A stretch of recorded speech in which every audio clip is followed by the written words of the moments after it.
Bonjour. Alors aujourd'hui, je voulais continuer sur ces sujets de fatigue qui ont l'air de résonner avec beaucoup de gens et qui est très récurrent dans les conversations et dans ce que j'observe autour de moi.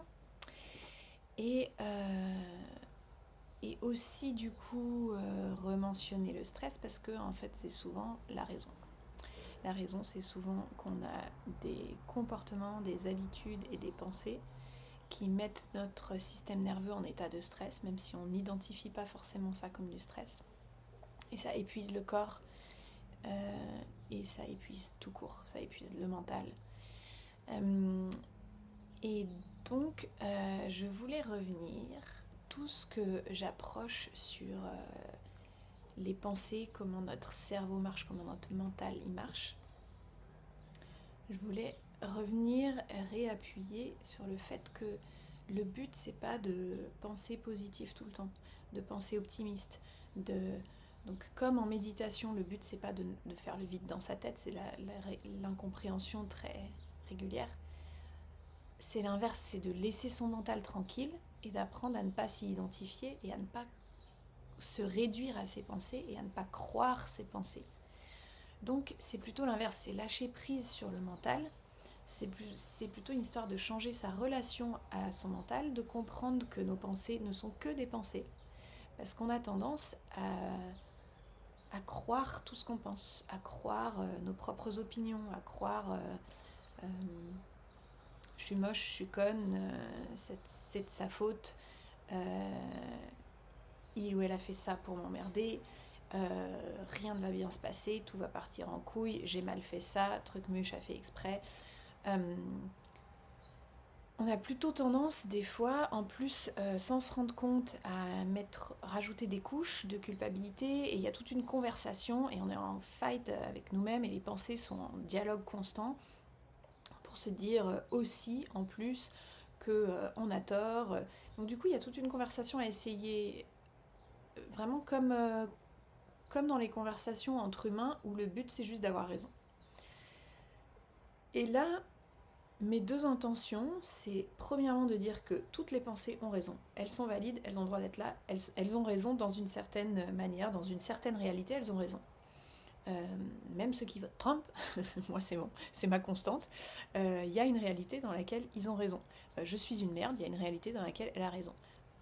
Voilà. Le but, c'est de se détacher de ces pensées et de se dire, bah, c'est une pensée qui a une vie, qui a une raison d'être là, ça peut être euh, ça dépend le rapport spirituel que vous avez au monde, mais on peut aussi se dire que ben, c'est un truc qui nous traverse et ça nous appartient pas en fait. Peut-être que c'est du transgénérationnel, peut-être c'est la voix de nos parents, peut-être c'est la voix du gosse qui nous a boulié, c'est le mot anglais qui nous a, bref, embêté pour rester poli. Euh, et donc, quand je parle de comment notre cerveau marche, vraiment mon intention c'est comment prendre soin de notre énergie. Claire Nouvian, c'est une océanographe que j'aime beaucoup écouter, qui est hyper intéressante. Elle est beaucoup passée sur France Culture et France Inter si vous voulez la découvrir. Et bon, c'est impossible qu'elle soit optimiste sur l'état du monde vu ce qu'elle sait de l'état des océans. Et l'ampleur de ses connaissances et de ses constats au fur et à mesure des années. Et quand on lui demande mais comment vous vous levez le matin, comment vous gardez le smile, comment vous gardez l'envie, euh, comment vous gardez l'espoir, on lui demande souvent. Et elle dit mais il n'y a pas d'espoir. Et il n'y a pas besoin d'espoir, c'est une question d'énergie. Et moi je trouve ça très beau et je pense que si on lâche un peu ce besoin de bien, de mal, que tout se passe bien, qu'on fasse bien, que le monde se passe bien, de prendre soin des gens qu'on aime comme si on voulait les protéger de la douleur et de la souffrance, euh, ça pour le coup ça déprime et ça prend de l'énergie. Parce qu'on sait très bien en fait au fond qu'on ne peut pas garantir ça, qu'on n'a aucun contrôle. Par contre de prendre soin de notre énergie, je crois que ça, il n'y a rien de plus révolutionnaire et il n'y a rien qui a plus d'impact sur le monde, sur la vie des gens, sur notre propre vie et sur le monde. Ça, c'est ma croyance. En tout cas, ne serait-ce que pour être moins fatigué et plus kiffer le moment, puisque c'est quand même le seul truc, je crois, qu'on puisse faire avec un peu de garantie, et encore une fois, moi c'est ma croyance, c'est le seul truc qui puisse vraiment avoir de l'effet sur la bulle qui nous entoure, autant petite que large. Et donc ça, je crois que c'est vraiment une question d'énergie. Et donc, quand je parle, pour en revenir à nos modes de pensée, comment le cerveau il marche, le but, c'est de prendre soin comme en nutrition. On se dit, il faut manger des fruits et légumes. Bon, le but, c'est les nutriments qu'il y a dans les fruits et légumes.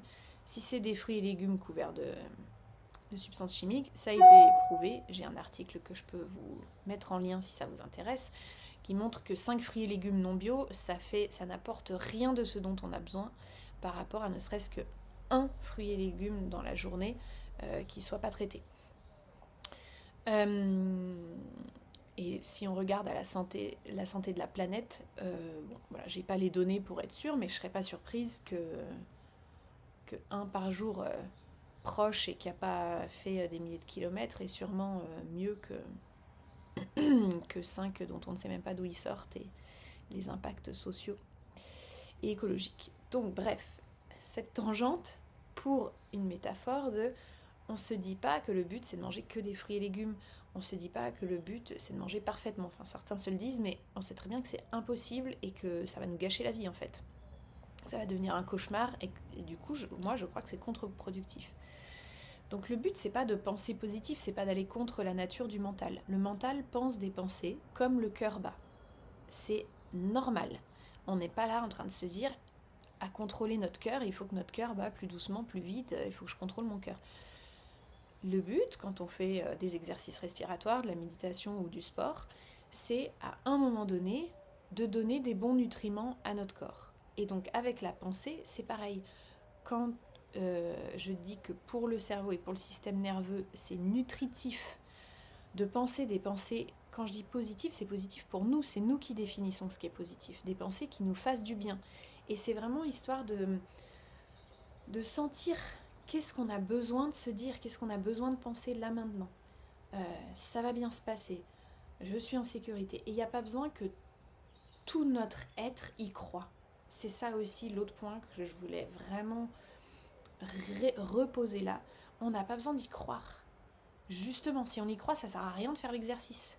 Donc si c'est confrontant, et si on est là, mais non, tout va pas bien se passer, il peut se passer ça, ça et ça, c'est pas grave, ça veut pas dire qu'on fait mal l'exercice, ça veut pas dire que notre cerveau va partir en couille, ça veut pas dire qu'on va rester déprimé pour la fin de nos jours, ça veut pas dire qu'on va pas regagner de l'énergie. C'est justement l'exercice de se dire, ça va bien se passer, en respirant et en laissant infuser ce ça va bien se passer là où il y en a besoin. Peut-être que la tête, elle a besoin de hurler, non, ça va pas bien se passer. Et on la laisse hurler, non, ça va pas bien se passer. Mais peut-être que le cœur, peut-être que le ventre, peut-être que les tripes, peut-être que la nuque ont besoin d'entendre, ça va bien se passer. Tout va bien se passer. Tu n'es pas une merde.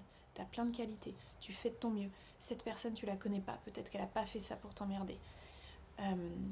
Peut-être que tous ces gens qui votent Trump, c'est pas si grave. T'en sais rien. Voilà, trouver les mots et on peut jouer avec cette énergie de confrontation, de provocation, de dialogue avec soi-même. C'est pas grave s'il y a des côtés de nous qui sont là, mais non, il n'y a pas moyen. C'est pas grave. De faire l'exercice, de se dire ses pensées et de voir est-ce qu'il y a des parties de notre être, des parties de notre corps, est-ce qu'il y a l'enfant intérieur, le parent intérieur, des parties de nous qui ont besoin de l'entendre. Et ça peut durer ne serait-ce que 2 secondes. Le plus impactant, vraiment, c'est plein de fois dans la journée, en respirant et en observant ce qui se passe dans le corps. Voilà, je voulais poser ça là. Quand vous remarquez qu'il y a des tensions, qu'il y a de la fatigue, qu'il y a de l'inquiétude, qu'est-ce que vous avez besoin d'entendre? Et de vous le dire en respirant, en observant. Si vous avez des questions, des observations, n'hésitez pas à partager avec moi et vous pouvez me retrouver sur omassage.com et toutes les vidéos sur Offercorps, @Offercorps sur YouTube. À la prochaine!